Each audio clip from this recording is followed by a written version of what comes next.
Conversations with the Universe. So I got a lot of good feedback and support for my last video uh, on the true history of Puerto Rico.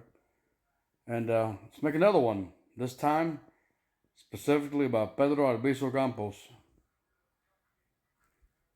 There he is holding our flag. At one time in Puerto Rico, it was illegal to bring out a Puerto Rican flag. You can be arrested, and Pedro Albizu Campos was one of those people. So a quick rundown here. Pedro Albizu Campos, born June 29th, 1893, and passed away April 21st, 1965. He was a Puerto Rican attorney turned politician. He was literally our Martin Luther King. He was an Army veteran from World War One. He was a polyglot and spoke 6 different languages. Yet, he was a genius. He spoke Spanish, English, French, German, Portuguese, and Latin. He learned all those while attending Harvard. In 1921, he graduated at the top of his class in Harvard Law School, but was not allowed to be valedictorian because he was, considered African American. Even though he was Puerto Rican, and this is during the Jim Crow era in the U.S. Similar to what Roberto Clemente will deal with years later.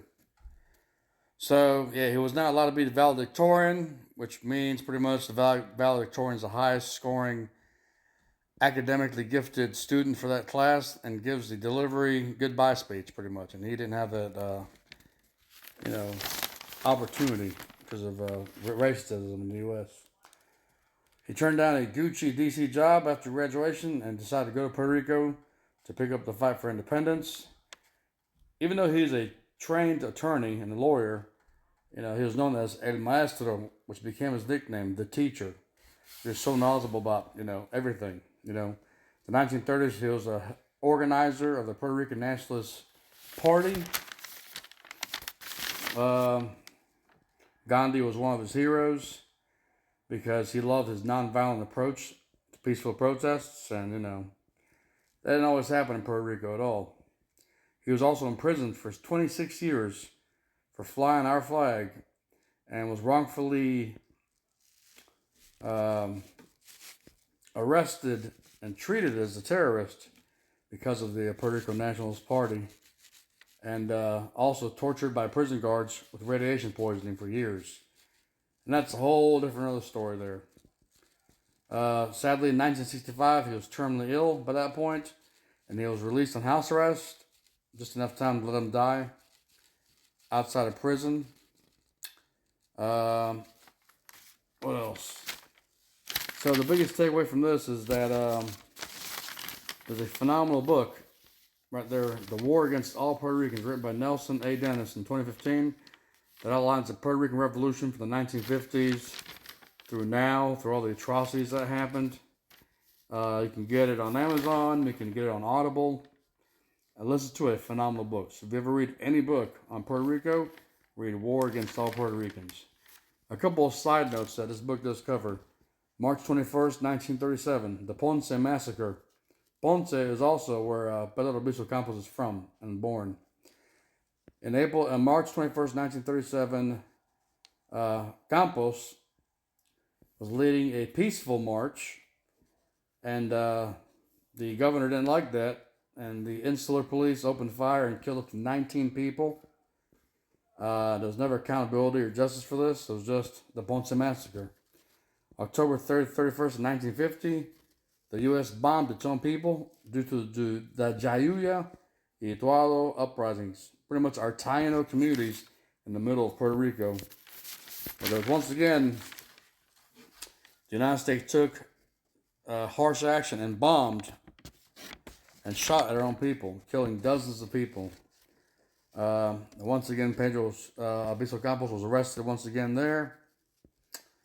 And, he takes his inspiration from El Grito de Lares in 1868 when Puerto Rico was trying to, revolt against Spain's colonial rule as well. So, long story short, these things we will not learn in school. I had to learn this on my own the last 5 to 10 years myself.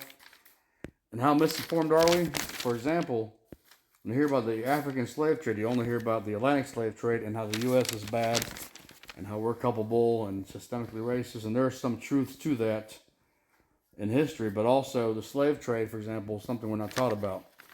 African people have been enslaved for over 1,500 years, encompassing about 65 million deaths. Why is that important? Because you only talk about the transatlantic slave trade, which was from Europe to Africa to the Caribbean to the U.S. and back and forth, and was also known for the Middle Passage, which is the way on the way from Africa to here. Many people died. Sickness, being thrown over the side, murder, all sorts of bad things. But then that was from the 15th to the 19th centuries, right? Which is really the European colonization's only period. Because before that, the trans-Saharan slave trade encompassed 6 to 7 million people. It was from the 7th to the 20th century, and it was led mainly by the Arabs and the Berbers, and they took people from West and Central Africa.